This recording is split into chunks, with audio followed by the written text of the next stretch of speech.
Hi, and welcome to In the Neighborhood. We are at the Dream Center. I've never been in this place. Oh, welcome. Thank you. And thanks for being here. And I got my awesome co-host, Jake. Thanks for being here. Glad to be here. So, what is the Dream Center? Well, I mean, our mission statement is impacting families living in poverty, starting with kids and youth. And so everything we do comes from that. And so whenever we see a need within the community, we just try and meet it. If someone is already meeting it, we'll just blow wind in their sails. If not, we'll try and step up and do it. So from that, one thing that we say, there's many ways we attack that. And so from basic human need to youth development to community outreach. That's so cool. How long have you guys been here? This is we've been going for 15 years. This is our 15-year anniversary. We've been in this facility for 9-10 years. That's great. Yeah. So you guys are listening to In the Neighborhood, and you can catch us on YouTube, Facebook, and our website, PeoriaLife.com. Only here are you going to get to now tour the Dream Center, right? Right. And Andy, right? Yeah, so, that's it. Yeah, Andy. Andy, where are you from? Not Texas. Originally from England. Okay, and cool. Moved here 24 years ago. And like I said, the Dream Center's been going about 15. I've been the executive director here for about 13. Okay, so. Great. Executive director, cool. Let's go take a tour. Good, come on. So this is like our landing base. Everyone comes to the reception area, and then we're able to distribute everyone to different ministries where we're at. We have probably 15-20 different ministries throughout the Dream Center. Within the Dream Center, we have a homeless shelter for women and children, which we'll go to in just a moment. We average 70 people a night, but our average age at that homeless shelter is around 9 years of age. And that's different from most homeless shelters, right? Yeah. Most are men in their 50s. Correct. And so Salvation Army do an amazing job with the single male population, so we weren't going to try and duplicate that, but the need was really an emergency shelter, a place where if we found someone or the police found someone at 3 a.m, they needed a place to get out of the cold or the heat, and so that's what we really focus on is single parent moms with kids and also fathering dads. If a fathering dad shows up with a child, again, back to our mission statement of impacting families living in poverty, starting with the kids. So if we see a child that's homeless, we're going to get them into the shelter, whether it's dad, mom, or a family. So that's one aspect that we have. Does Peoria have a lot of homelessness? What's the situation? There's a thing that's done every year where they take all the shelters and it averages around 375 to 400 people. That's pretty consistent over the years. And so, that's about the growth of where homelessness is. Now, our homeless shelter, we've just gone from a 12-hour model to a 24-hour model so that we can really work with folks during the day, get them jobs, get them into a home, things like that. And we've noticed that our numbers have doubled in the last year. Now that may be because of what we're doing during the day, So that's a bit of the homeless feel in Peoria area. So we'll keep going. We'll go on up to the homeless shelter, if that's all right with you guys? Yes. Yeah, all right. Good. So this is the office area. We also have the gymnasiums are on this level. So we do obviously a lot of ministry in there. Backpack Peoria is a big thing we do every year. Yeah, tell us about that. What's Backpack Peoria? So it came from a need that we saw of kids going back to school without school supplies. And so we felt, hey, we can meet that need. It started the first year with 300 bags. Back to starting with kids, right? Yeah, just kids, yeah. And now it's grown to where every year we're giving out around 2,500 bags loaded with school supplies. And then we also create an expo with other nonprofits. And so as people come through, they can connect with other nonprofits in the area to be able to really connect need with people who may be able to help. Right. And so, and then every school within the Peoria School District is here as well to be able to connect with the child before school. We do school medical, dental, optical exams as well on that day. So on this level, there's a gym that we do that in as well. So That's amazing. okay. How many floors in this building? There's 8 floors. 8 floors. 8 floors, yeah. What was it before you came in here? Did you This was the old YMCA building. Okay. And so, there we go.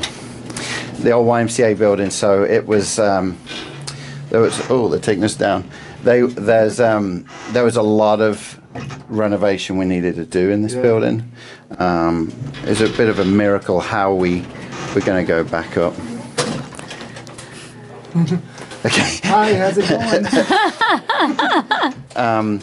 This building was up for sale for $4 million. It started, and no one wanted it. It sat empty for 4 years. Came down to about 1.4 million, and we just felt this could be a great home. So we contacted the Y, whose it was at the time, and as we started talking to them, they mentioned to us that it was pretty bizarre that the day we called, Methodist Hospital called, the hospital across the street, but this was the first time in 9 months that anyone had called on the building, but on that day, 2 people called. So we met in a room here and we shared our vision for this building and this city, and then they told us what they would do with the building, the hospital, which was knock it down. And so we're like, no, why would you do that? And what they were really after was part of this property across the street was a parking lot. Okay. Football field sized parking lot. And so I said, well, we want the building, you need the parking lot. It's $1.4 million. You pay the 1.4. We'll take the building for It was pretty close. close to that, It ended up where they paid 1.2 million for the parking lot, and we paid $200,000 for this building. So It's quite the deal. 140,000 square foot building for $200,000 downtown is pretty good. So, Yeah, that's a god So thing. this is the shelter. This is one who's helps run all the operations here. Awesome. Hi. He just champions this floor. He loves on the ladies that are up here, the kids that are up here, and gives everything. In fact, I have to send him home a lot because he's like living here. So do you want to just take us a little bit through? Is that good for you guys? And Absolutely. okay. Let me show you. This is our kitchen area, not our kitchen area, but this is where the kids usually hang out and do TV and homework. Okay. We have a small social media here. This is not for just anything. We use this for education, for the kids to do their homeworks. We also use this for jobs, any applications or anything like that. And then we usually have the kids here and we'll help them through their homework. So it's like a little coloring area. We have a TV that we only watch cartoons, G-rated cartoons for the kids, educational stuff, a lot of Disney Junior, Nick Jr., and then they have a little game room. This is a typical room. This is a family room. So with this, the reason that they have several mattresses, this family has 2 kids, so they'll put two down. We keep the kids on the floor most of the time so that they don't roll over, or if they're already babies. This room and the very end room, we try to keep as family rooms, family friendly. Sure. So that way if the kids are up, if they're screaming, if they're playing, if they're just being kids, it doesn't affect anybody else. Plus, if any of the moms have lost their kids or going through a case with DCFS, hopefully it won't make them as emotional. So we have our shower times are based around family time. So we have from like 3:30 to 5:30 is family time only. Okay. So that way if they are in the showers and stuff, the women aren't getting affected by that. So there's a lot of little things that we're learning that we have to be very sensitive to. Sure. So this is normally a room. The reason that this doesn't have as many frames is because they put a lot of their stuff out and they let their kids ride, whatever toys and stuff they might have and stuff like that. So I'll show you another typical room. And let me just say how many that rooms the do you aim. have? Yeah, so We have 7 rooms. 7 rooms. Okay.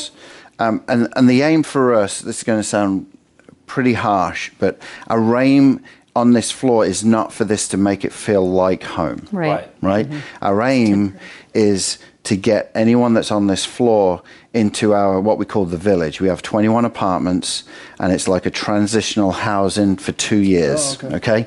Once we get them into that program with caseworkers, we know just from the 5 years we've been doing this that there's an 89% rate where they will not end up back on the streets. Oh, good. So we know if we can get them off this floor, this is the first base. Okay. But if we can get them from here into our village program, that's where the real turnaround happens. How does someone go from here to the village program? Like, are there certain families that meet certain criteria, or is it like... Anyone who comes onto this floor can get into there. Okay. The only scenario where we can't is if it's a massive family. Like we had a family of 9 that was up here the other week. We don't. But with the network that we have in Peoria, we're able to then look at rapid rehousing folks. And so there's homes in the area designed for that. There's organizations that may have bigger homes. So the network we have from this, it's not just us doing it. We're just a piece of trying to really combat homelessness. We just know if we can get them in our village, there is a success rate. But we also know the partners that we work with also have a good success rate as well. So it's not just housing when they get into the village. You've got all these, you're hitting it from all these different angles, helping find jobs and emotional stability, parenting. Correct. Classes, I'm guessing. All of that finance stuff. And the other thing as well is when they get upstairs as well, there's a caseworker with them. Cool. So there's someone walking through this with them. And that's the biggest thing with homelessness. People are homeless a lot of the time because they don't have a network around them. Sure. So if we were homeless, we know of people that could take us in, could help us. A lot of the folks that we're seeing don't have that. Okay. And so we are, like, me and Juan talk about this a lot. This is the last stop for a lot of these ladies. They don't have anything but the emergency shelter. So then we can really work with them. And the big thing for us is not just the physical stuff, but the spiritual side. And presenting Jesus. We have Jesuses on top of the building. There's a reason for that. It's not just to be cool and hip.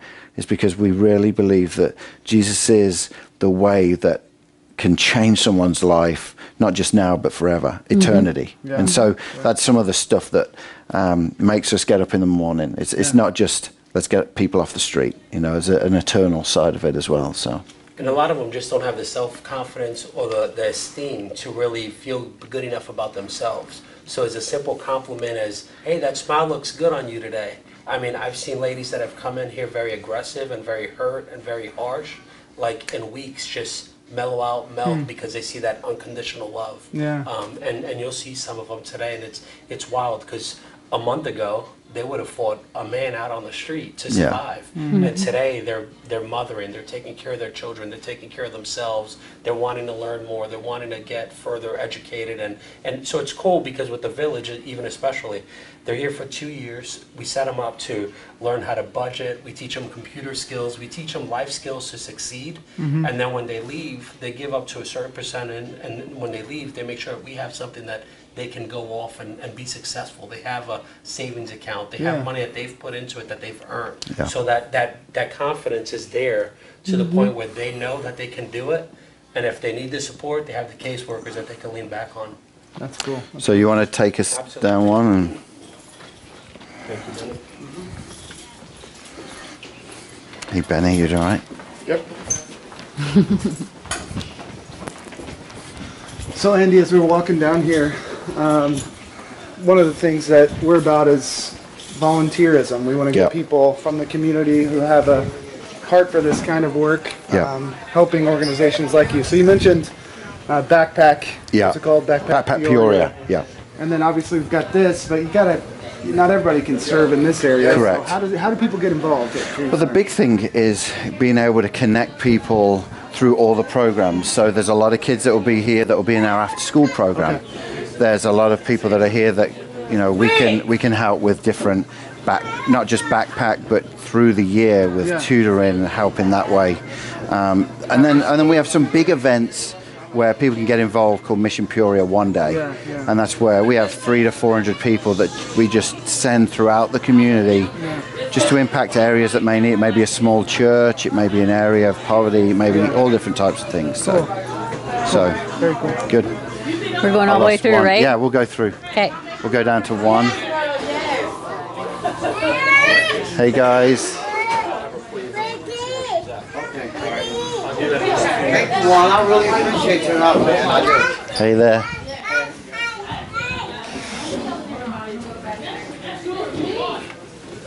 This is just another typical room. The ladies' shoes, if they want to stay on the floor, they can choose to do that. So this is a typical room. They're allowed to leave their bed sheets here with their names on it. Anything else goes in a storage unit that we have for them with their name on it. And they could go into that twice a day. So if they need to change stuff out for the daytime or nighttime, and we can show you that. And we have security here in the morning and at night, and then also they do walkthroughs as well. You know, just because the clientele we're working with can be very vulnerable in different ways, so we want to make sure they feel safe, as well as if there's anything that happens up here as well. It does help having one as a big guy just to be able to, hey, no. We do have, I don't know if you noticed, we do have a couple of men on the floor too. So if you're a father with children and you have legal documentation that they're under your care, you can also take advantage of the shelter. And then if you're married, you also can stay with your wife. Okay. If your wife chooses not to stay here that night, then you can't stay here by yourself. But if you come in as a couple, we'll take care of you and make sure that we're able to help you out. Yeah. So is it an application then to go from this step to the village? Yeah, so once you come on this floor, then they'll meet with the caseworkers here and say, hey, we feel we could get you into the village or into one of the homes in the area. And so then it's an application, but we want to make it happen fast. Sure. Right? So one of the kids we work with, his mum came. We'd been working with him when he was 3 years of age, him and his mum, 13, 14 years ago. And all through their life, we've helped them, but it got to a point where they got homeless. We knew if they got here, we could then get them upstairs. This is like, there's no one that can just go straight into the village. You have to be homeless to get into the village. Okay. They got homeless, came in here. And then from the village then, with our after school programming and all the youth development we do, we can then help that child, again, back to impacting families, living in poverty, starting with the kid and youth. So if there's a child there, we'll get them into the after-school programs, and then all the different things from trades to a creative arts school. They do all of that.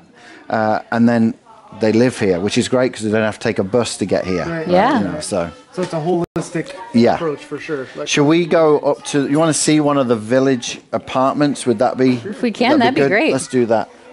We'll go on up one. Hey, how you doing? Hey there. Hey, how you doing? Good.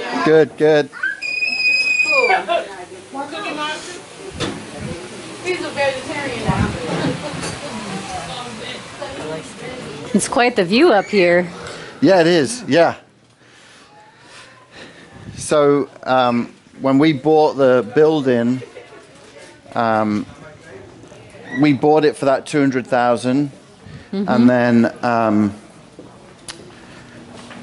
we realized pretty quickly we were going to have to renovate because it was a wreck when we bought it. I mean, there'd been squatters living here. I mean, it was, and so it took a good 9 months or so just to clear it out, and then people just started stepping forward, and so we've probably renovated about $3 million in the whole building, and we've never gone to the bank once. Like that's just, awesome. and we've done it step by step. It's not like let's go and do it all at once. Like there is one floor on this tower level that is still gutted, still empty, and that's because we haven't got the money to do anything yet up there, and we just do it step by step. Yeah. So Good. So okay.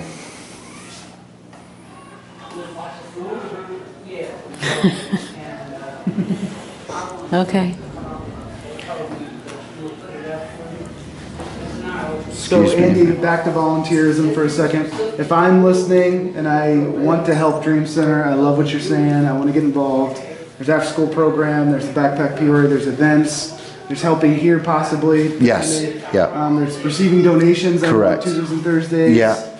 But how do I even take that step? What's my first step? I'll be honest, the easiest route for us is like the funnel that we have is going to dreamcenterpeoria.org. Okay. And you'll just see a button immediately that says get involved. Got it. And it'll talk about how to volunteer. There's a form you can fill out and we'll get back to you very quickly. There's donations. There's also just gifts in kind, like, you know, hey, I want to drop off clothing, things like that, because we have a store. That's right. That's open twice a month. For, I mean, anyone in the community, but a lot of the homeless come there. Yeah. And it's clothes like coats and hats and, you know, basic essentials. You know, there's Do no they come in extras. and pay that, or is that something you just That's open the doors something and they come and get for free? They come in. The way we do it, though, is we have a bag, and once it's full, that's it. Okay, so there's no like, hey, we're going to be Santa and get everything. Sure. This is, you know, designed so that we can get the basic essentials to people who need it immediately. Sure.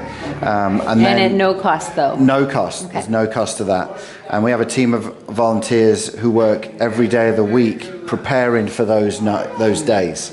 So that's another way of people stepping in. And what are some needs that you see in that store right now? It's always timely with the year. So right now it's hats, coats, gloves, socks, underwear, warm clothing. Because a lot of the families we work with, they may not be homeless, but they're in a home where they're just trying to save on bills. So they won't have that heat up too much. Okay, so just some of those layers is a big thing. So I'm not sure what's going on with the elevator. So we may need to. Hence, you guys need some money. With the elevator. Yeah, here's a crazy story. These two elevators were built in '53 when the building was built. Okay. We have just been told the last 3 months that they're pretty much shot. They're ready to drop. That's why there's always these signs, elevator is broken. And in 1 week, and this is again back to the community, in 1 week, we just threw it out there. A guy did an article in the Journal Star paper. 2 guys stepped forward.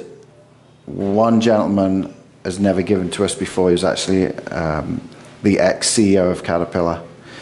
2 guys stepped forward and said, hey, we'll give $150,000 each. Wow. Because it was $375,000 to fix 2 elevators. And within that week, another $75,000 came in. And so we're now able to get them fixed. The problem is it takes 10 months to fix elevators. Wow. And so even though, and who knew it'd be that much? You could build a house in less than that time. And so now we've got the money, we've got the contracts, the engineers are here. That's why some of these are down there seeing what they need to really do. Okay. So it's a 10-month process. So we may need to take the stairs. I have no problem with stairs. All right, lead the way. So we're going to wrap up here. We're actually up in the village, which is the next step that someone will come after they fill out the application from being down in the shelter. And this is pretty amazing what you guys have up here. But you guys have come a long way. From it was the YMCA, is that correct? YMCA before, and so tell us about how that all happened. Well, so 5 years ago, so the YMCA owned the building, but the YWCA had the top 4 floors where the homeless shelter was, and then the village.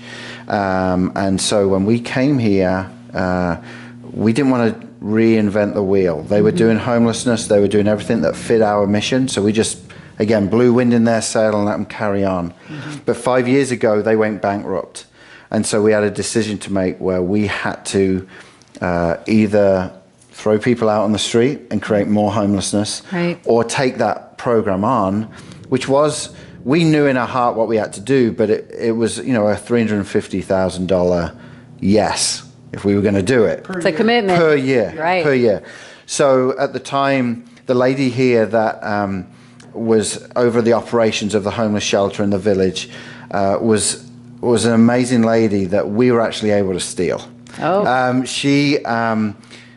Her story went like this. She was actually homeless with children living in her car, came to what was the Y back then, is the Dream Center now, and came into the homeless shelter. Went through a few nights and the homeless shelter, then got into the village, the room that we're in. And while she was here, got her life back on track, started volunteering, started working for the Y, started working down in our reception area. And over the years, she moved out but carried on working and was with the Y for over 15 years. Wow. And when we took this on, we knew we'd never ran a homeless shelter before, or a transitional housing. We needed someone that knew everything, including being on the streets all the way to success. Had that experience, And so Christy came on. She was ready to quit nonprofit world, and she said, I'll give you 1 month to help you guys. And she now is still, after 5 years, over all the housing, the homeless shelter. And on our website, dreamcenterpeoria.org, you can find her whole story. That's amazing. But yeah, that's the type of stuff. I tell a lot of people, when it comes to poverty, there's no quick fix. But the way you can really fix it is by consistency and just showing up, being there week in, week out, whether that's volunteers showing up at events or different things we do. Consistency wins over the poverty, because there's someone who cares. That network is being built again. There's so much you guys do here, and we only have a little bit of time left. Tell us that website again slowly. Because my accent's a Say it in an American accent. dreamcenterpeoria.org. And so Christy's story's there too, so they can Yeah. listen to that, and they can give back, and they can volunteer. And we're going to continue on next week in regards to all that you guys do. It's just amazing, and I love the fact that you have people who come here and get to grow, but then they come back. That's an amazing story, and I really appreciate you taking the time to share that with us. Thanks. So we're going to continue this next week. So tune in again so you can continue the tour with the Dream Center, or go to the website, dreamcenterpeoria.org. Yep. Okay. Check it out, and we thank you for your time today.